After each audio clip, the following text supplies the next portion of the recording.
नमस्कार। भाषा के विषय में कई एक धारणाएं हैं। जब किसी का रिज्यूम या सीवी आता है तो उसमें लिखा हुआ होता है कि मैं 3 भाषाएं समझ लेता हूँ, इतनी भाषाएं बोल लेता हूँ, इतनी भाषाएं लिख पढ़ लेता हूँ। दूसरी घटना होती है जब हमारा देश समृद्ध देश 1800 भाषाएं हैं लगभग, जहाँ है ना, वहां एक तर्क चलता है कि हाँ, इस भाषा को ऑफिशियल लैंग्वेज बनाया जाए, इसे क्लासिकल लैंग्वेज बनाया जाए, इत्यादि इत्यादि। और तीसरी घटना जो कि अमूमन मेरे साथ होती है, जहाँ की एक माँ आती है बच्चे को लेके और बच्चा बात नहीं करता होता, तो माँ अक्सर जिद करती है कि इस बच्चे को ये शब्द बोलना सिखा दें, 1 2 3 4 गिनना सिखा दें, गाय भेड़ बकरी भैंस बोलना सिखा दें, या ये शब्द सिखा दें, वो शब्द सिखा दें, वगैरह वगैरह। अगर शब्द सीख जाएगा तो भाषा सीख जाएगा। तो भाषा क्या है और क्या मापदंड है भाषा के, कैसे भाषा एक छोटी मोटी घटना नहीं है, उसे आप समझते हैं। तो शीर्षक है लैंग्वेज व्हाट इट इज। इतनी सारी भाषाएं हमारे देश में, लगभग 42% लोग हिंदी बोलते हैं, इसलिए राजभाषा बनाने की पेशकश की गई है।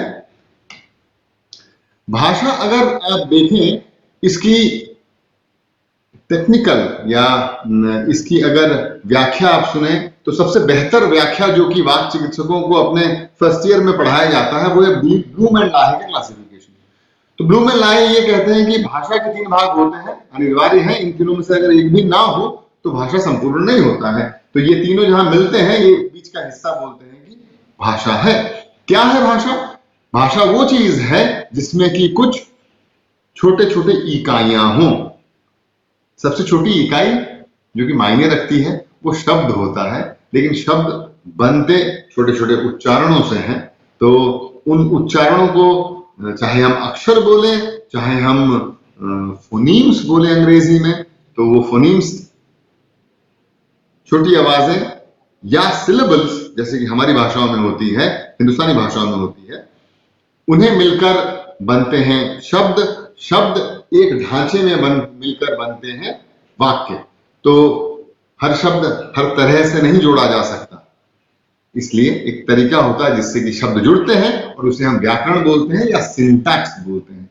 तो इस फॉर्म में या भाषा का जो ढांचा है, इसमें 3 चीजें होती हैं। फोनोलॉजी, जो कि बिल्कुल सबसे छोटी इकाई होती है उच्चारण की। मॉर्फोलॉजी, शब्द और उन्हें बनाने के नियम। सिंटैक्स, व्याकरण, या जो शब्दों को जोड़ के वाक्य बनाने के नियम। तो ये हुआ फॉर्म। दूसरा हिस्सा हुआ कंटेंट, या क्या मायने हैं उसके, जिसे हम सिमेंटिक्स भी बोलते हैं। कहने का मतलब यह है कि एक वाक्य बन सकता है, colourless green ideas sleep furiously. ये नोम चॉम्स्की का एक वाक्य है। व्याकरण के तौर पे या सिंटैक्स के तौर पे, मॉर्फोलॉजी के तौर पे, फोनोलॉजी के तौर पे बढ़िया वाक्य है, लेकिन मायने इसके कुछ नहीं। एक जवान बुढ़िया बचपन में मर गई, क्या मायने हैं इसके? लेकिन अगर आप शब्दों में, उच्चारणों में या व्याकरण में कमी निकालने की कोशिश करें तो नहीं निकाल पाएंगे आप। तो इस तरह कंटेंट या मायने भी उसके होने चाहिए। और जो आखिरी बात है, अगर कोई व्यक्ति ये जानता हो कि कहाँ कोई बात कैसे बोली जाए तो हर बात सुनी जाए, कहते हैं ना, वाजपेयी जी कहा करते थे ये, यानी कि भाषा का प्रयोग कहाँ कैसे करना है। आपको सिर्फ वाक्य बोलने आते हैं, इसका मतलब ये थोड़ी है कि आप कहीं भी कुछ भी बोलेंगे। तो तीसरा हिस्सा होना चाहिए जिसे हम यूज या प्रैग्मेटिक्स ऑफ लैंग्वेज भी बोलते हैं, जहां कंटेंट, फॉर्म और यूज ये तीनों मिल जाते हैं एक सही मात्रा में, भाषा वही है। ये ब्लूम एंड लाहे का कहना है। लेकिन अगर आप और आगे जाएं, व्यवहारिक तौर पे अगर आप देखें, एक वाक चिकित्सक के सामने जो सबसे बड़ी चुनौती आती है, जब कोई बच्चा आता है या कोई बड़ा आता है जिसे कि भाषा की कमी हो, तो वो कैसे देखे भाषा को। तो 2 सिद्धांत हैं मोटा मोटी जो कि भाषा को देखते हैं। पहला, ऐसा कहा जाता है कि भाषा एक सीखी हुई आदत है, एक व्यवहार मात्र है। तो इट्स लाइक ए बिहेवियरिस्ट ये बोलते हैं। और दूसरी जो धारणा है, जो कि नेटिविस्ट का है या नोम चॉम्स्की की धारणा है, वो कहते हैं कि भाषा बहुत ही एक संवेदनशील चीज है, जिसके अपने अपने पैरामीटर्स हैं, जिसकी अपनी मर्यादा है, और बड़ा इंसानी चीज है, जानवरों में नहीं होता है ये चीज। तो इस बात से लेकिन इत्तेफाक नहीं रखते हैं बिहेवियरिस्ट, जिनका कहना यह है कि भाषा को किसी दूसरे बर्ताव के जैसा सिखाया जा सकता है कंडीशनिंग और इमिटेशन प्रिंसिपल से, या संस्कारित करके या नकल उतार के हम भाषा सिखा सकते हैं। तो ये दो ध्रुवीय विपरीत थियोरीज, बिहेवियरिस्ट थ्योरी, जिनका कहना है कि भाषा को किसी एक आदत की तरह सिखाया जा सकता है, और बिल्कुल विपरीत नेटिविस्ट थ्योरी नॉम चॉम्स्की वगैरह के द्वारा दिया गया, जो भी कहते हैं कि भाषा एक इंसानी चीज है, इंसान लेकर पैदा होते हैं। B.F. स्किनर बड़े ही प्रचलित व्यक्ति, और बिहेवियरल स्कूल ऑफ साइकोलॉजी मुझे लगता है कि आज भी सबसे ज्यादा चर्चित स्कूल है। इन्होंने क्या किया था, इन्होंने कुछ कबूतरों के ऊपर एक प्रयोग किया जहां की भूखे कबूतरों को इस तरह के डब्बों के अंदर रखा गया, और क्योंकि वो भूखे थे वो चोंच मारे यहाँ वहां, और कुछ बटन लगाए गए थे। जैसे ही वो उस बटन को दबाते एक खाना का टुकड़ा यहाँ गिर पड़ता, तुरंत उस खाने को खाते, और कबूतर धीरे धीरे ये सीख गए कि बटन दबाओ खाना पाओ। कहने का मतलब उनका ये था कि अगर किसी भी एक बर्ताव के पीछे एक कुमक हो या एक रीइंफोर्समेंट हो, तो उस बर्ताव को बड़े तेजी से सीखा जा सकता है। जैसे कबूतर सीख गए, चूहे भी सीख गए, बटन दबाओ खाना पाओ। तो स्किनर साहब के बिहेवियरिस्ट थ्योरी का मतलब यही था। उनका कुल कहना यह था कि 3 तरीके से हम किसी भी एक बर्ताव को सीख सकते हैं। पहला क्लासिकल कंडीशनिंग, इयान पावलोव साहब के कुत्तों के बारे में याद है ना। पावलोव साहब एक प्रयोग करते थे जहां की उन्होंने नली लगा रखी थी हर कुत्तों में कि कितना लाड़ या थूक निकलता है उनके मुंह से जब वो भोजन देखते हैं। तो भोजन सामने लाओ और लाड़ निकला, उन्होंने मेजर किया उसको। लेकिन चूंकि बिहेवियरिस्ट थे और चीजों को माप के करते थे, इसलिए उन्होंने 2 बजे 3 बजे यूं समय बांध रखा था खाना देने के लिए। और कैसे याद हो, एक घंटी बजती थी टिंग, और भोजन आता था, कुत्ते फिर उसको देखते थे, थूक कितनी निकली माप लिया जाता था। कुछ दिन ऐसे करने के बाद पावलोव साहब ने देखा कि टिंग वहां घंटी बजी, और तभी उनके मुंह से थूक निकलकर जमा होने लगा। यानी कि खाना तक का इंतजार कुत्ते नहीं करते, बेल से या घंटी के आवाज से ही थूक निकलने लगती। घंटी की आवाज का और थूक का कोई संबंध है? स्वाभाविक कोई भी संबंध नहीं है। पर अगर संस्कारित कर दिया जाए, अगर जोड़ दिया जाए, कंडीशनिंग कर दिया जाए, घंटी बजी खाना, घंटी बजी खाना, उसके बाद सिर्फ घंटी बजी, बिना खाना के भी थूका जाए, तो क्लासिकल कंडीशनिंग उसे ही बोलते हैं। इस तरह कुछ चीजें सीख ली जाती हैं। अभी मैंने बताया ऑपरेंट कंडीशनिंग, B.F. स्किनर साहब के एक्सपेरिमेंट, उस तरह कुछ चीजें सीख जाती हैं। और ऑब्जर्वेशनल लर्निंग, बांडुरा जैसे लोगों का, जहां की कुछ चीजें नकल कर बच्चा सीख जाता है। भाषा भी बिल्कुल हूबहू ऐसे ही सीखी जाती है, ये मानना था। तो साइकिल चलाना जैसा हुआ, भाषा सीखना भी वैसा हुआ।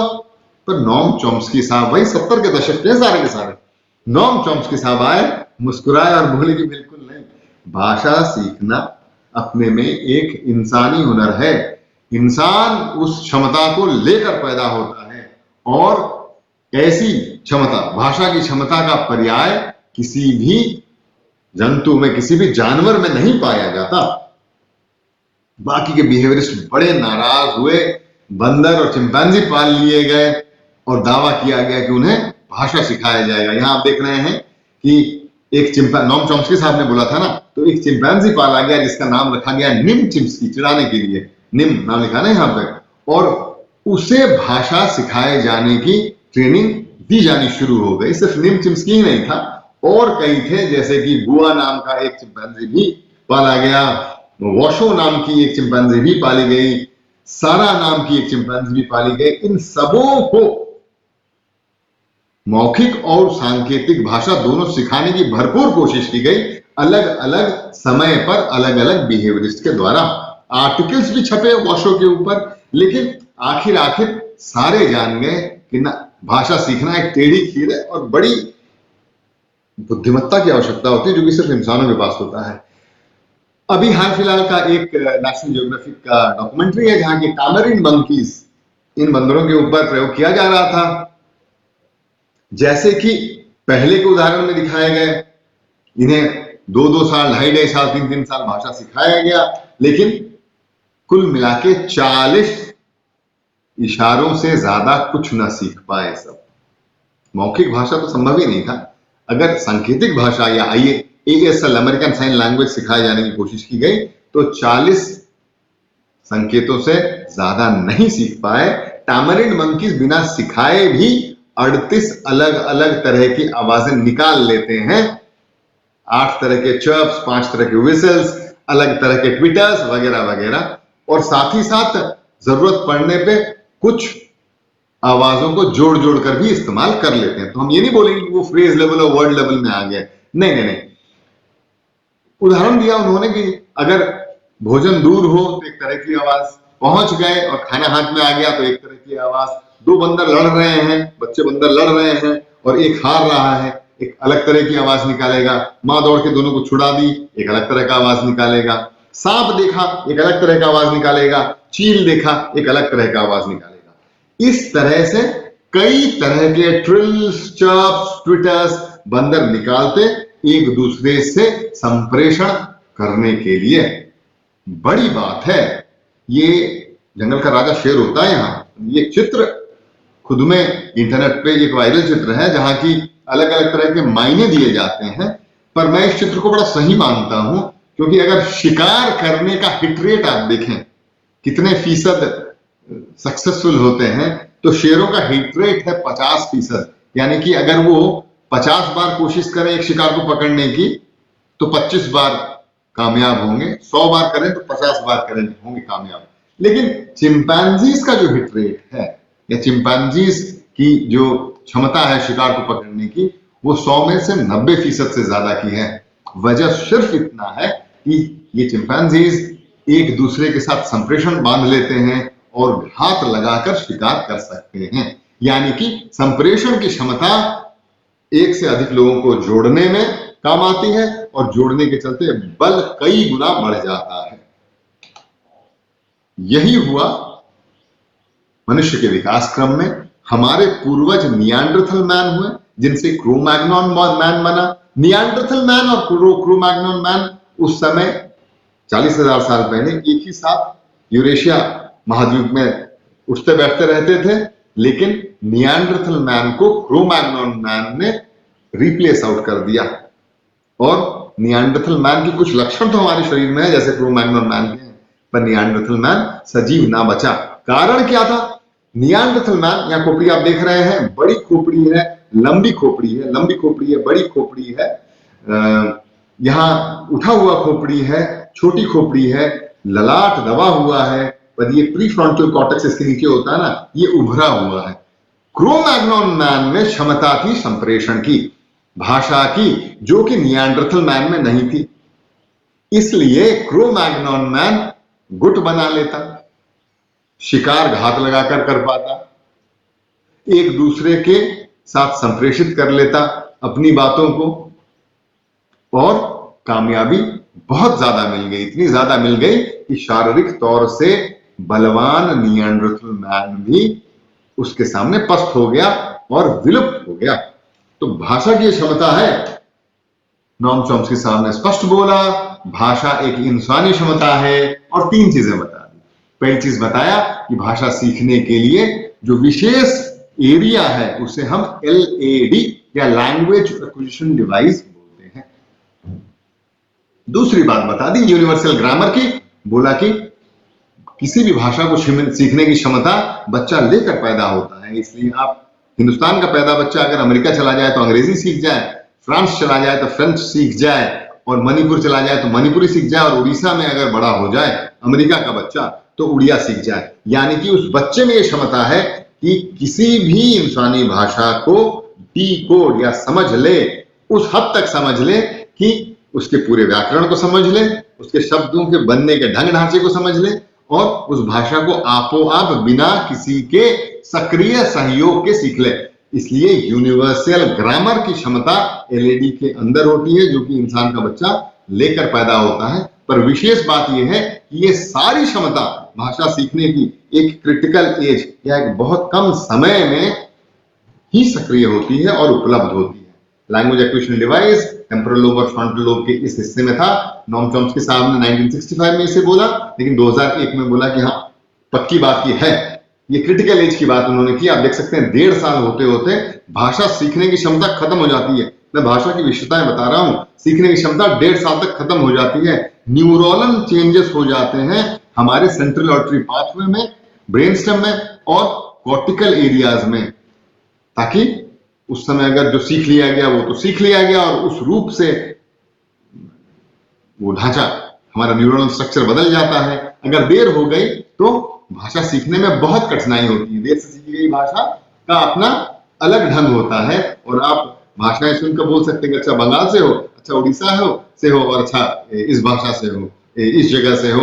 सिर्फ भाषा, किसी एक दूसरी भाषा को बोलने के ढंग से आप सीख सकते हैं, क्योंकि क्रिटिकल एज पार कर गया होता है वो वयस्क व्यक्ति, तो जल्दी सिखाने की आवश्यकता है।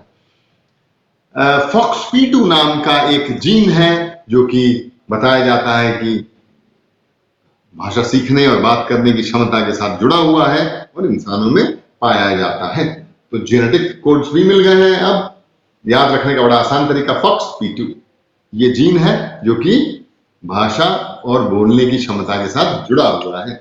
इस तरह अगर आप देखें तो भाषा के कुछ लक्षण होते हैं। 6 बड़े बड़े लक्षण यहां बताए गए हैं, 7वां मैं एक जोड़ा हूं, वो समझाएंगे। 6 लक्षण में पहला है डिस्प्लेसमेंट, दूसरा आर्बिट्रेरीनेस, तीसरा प्रोडक्टिविटी, चौथा है कल्चरल ट्रांसमिशन, 5वां है डिस्क्रीटनेस, 6ठा है डुअलिटी और 7वां है एनिमेशन। तो समझते हैं, बर्नार्ड रसल इस सदी के सबसे बुद्धिजीवियों में से एक, उनका कहना यह था कि no matter how eloquently a dog may bark, it can never say that his parents were poor but honest. कितनी भी कड़ा से कोई कुत्ता क्यों ना भौंक ले, ये कभी नहीं बता सकता कि उसके माँ बाप गरीब थे पर ईमानदार थे।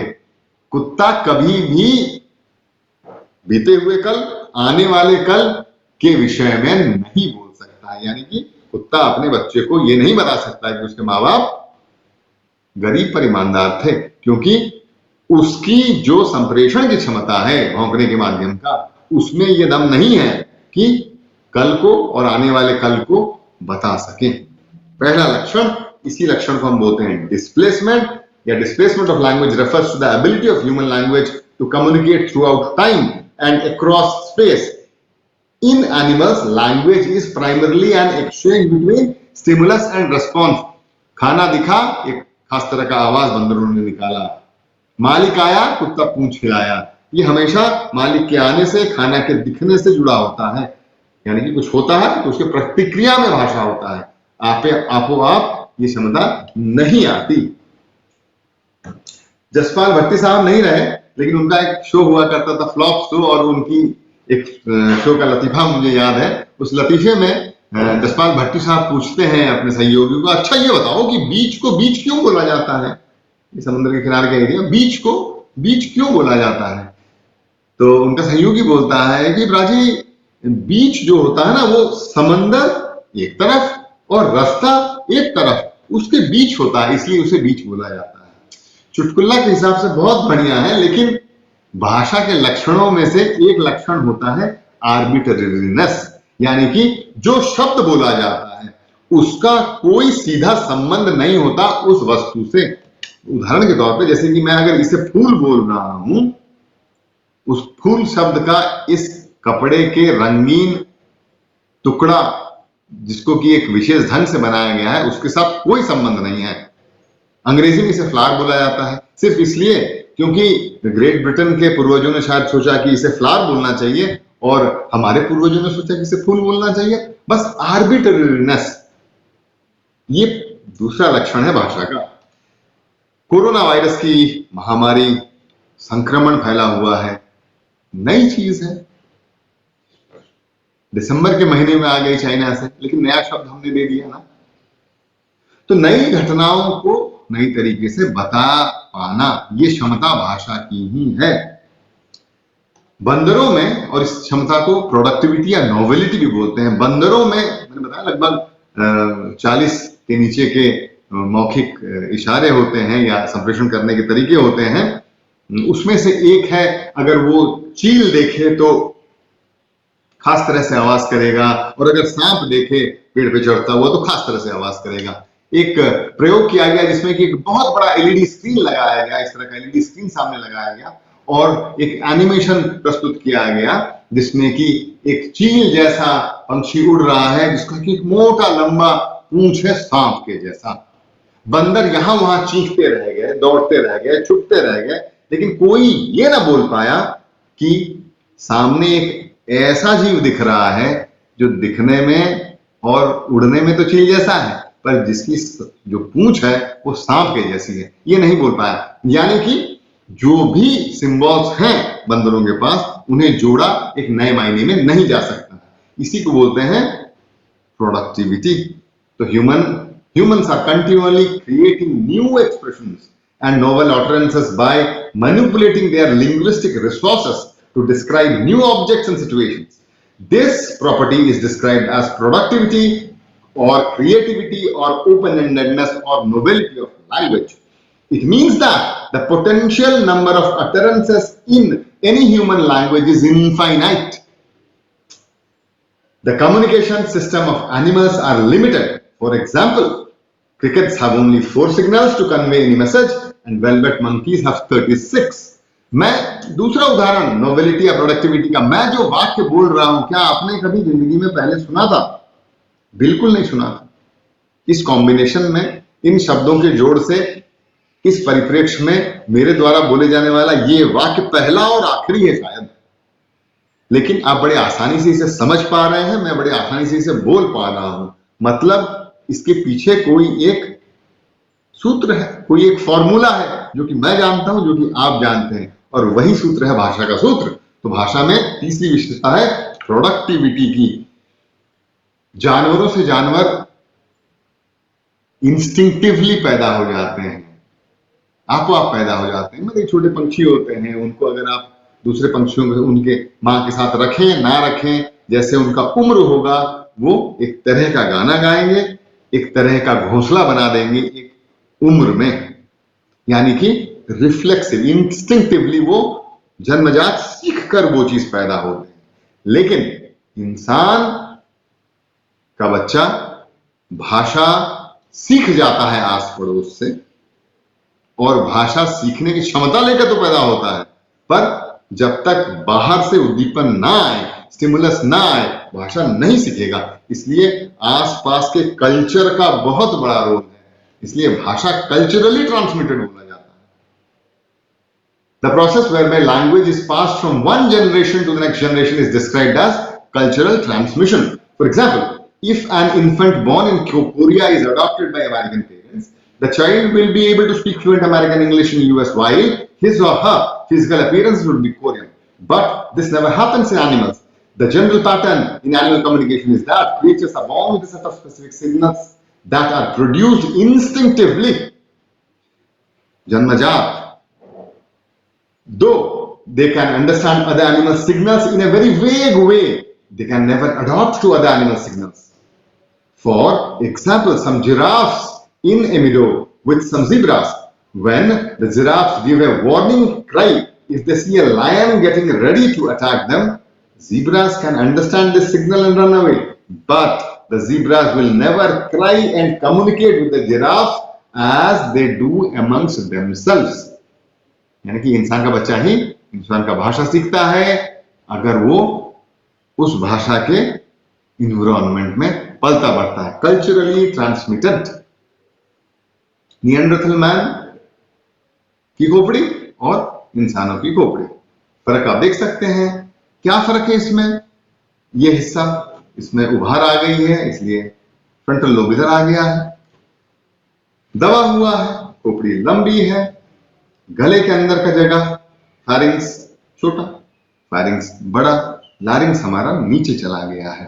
क्यों चला गया है भाई? क्योंकि मैं जो आवाज कर रहा हूं और इसमें जो आपकी लाउडनेस है, इसमें जो इंटेंसिटी है आपकी, इसमें जो क्वालिटी है, इसका जो आवाज का जो गुणधर्म है वो इसलिए है क्योंकि ये आवाज जो यहां तैयार होती है, लारिंग्स के वोकल फोल्ड यूं प्रतिकंपित होते हैं, तो ये आवाज ऊपर कंपन से तैयार होती है और गूंजती है। ये 3 कैविटी में, फेरिंजियल कैविटी, ओरल कैविटी और नेजल कैविटी, इनमें गूंजने के बाद आवाज का ये गुणधर्म आपको मिलता है। गले के स्थान पर तो सिर्फ एक इस तरह की आवाज होती है। वो निएंडरथल मैन में ये क्षमता कम से कम, बहुत छोटा फेरिंग्स है। चिंपैंजीज को अगर आप इंसानी खोपड़ी दे भी दें तो इस तरह के स्पष्ट उच्चारण वो निकाल ही नहीं पाएंगे। तो अगला जो हमारा उदाहरण है वो है डिस्क्रीटनेस का। डिस्क्रीटनेस यानी in language describes the fact that human language is composed of a set of distinct sound, अलग अलग उच्चारण, क च ट त प, क में ही क ख ग घ ग, क और ग इन दोनों में 20 मिली सेकेंड का वॉइसिंग कॉन्सेप्ट का डिफरेंस है, लेकिन ये अलग अलग उच्चारण है। तो डिस्क्रीटनेस यही लक्षण है। One sound is on its own may convey one meaning, multiple sounds combined in a particular order convey a different meaning.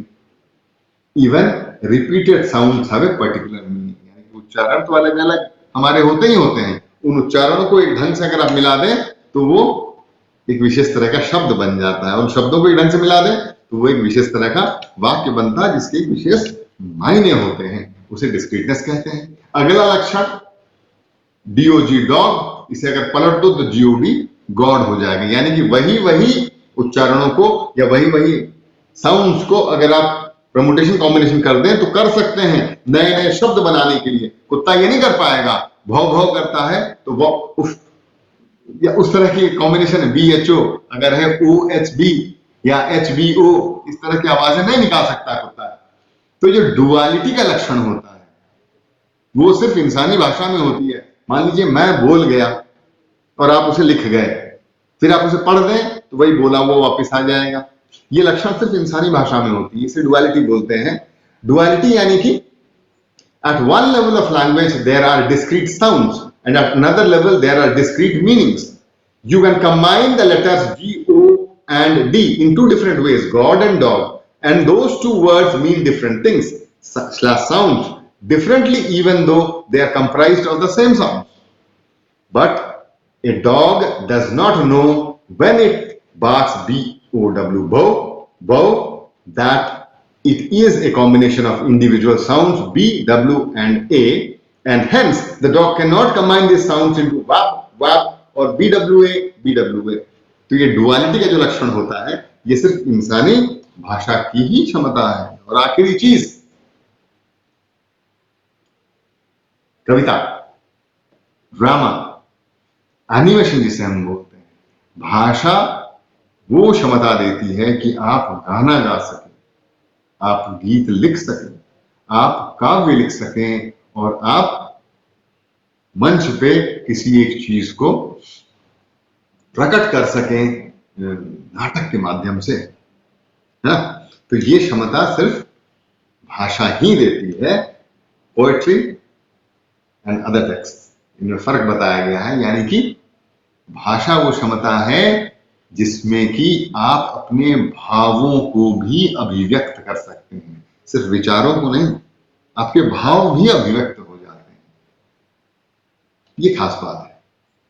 Kabirdas ji का दोहा है जिसमें वो कहते हैं, ऐसी वाणी बोलिए मन का आपा खोए, औरन को शीतल करे आपहु शीतल होए। तो वाणी जो कि मौखिक अभिव्यक्ति है भाषा की, साइन लैंग्वेज जो कि विजुअल अभिव्यक्ति है भाषा की, तो जो बधिर हैं जो कि इंगित भाषा का प्रयोग करते हैं उनमें कोई कमी नहीं, वो भी भाषा है, मौखिक भाषा भी भाषा है।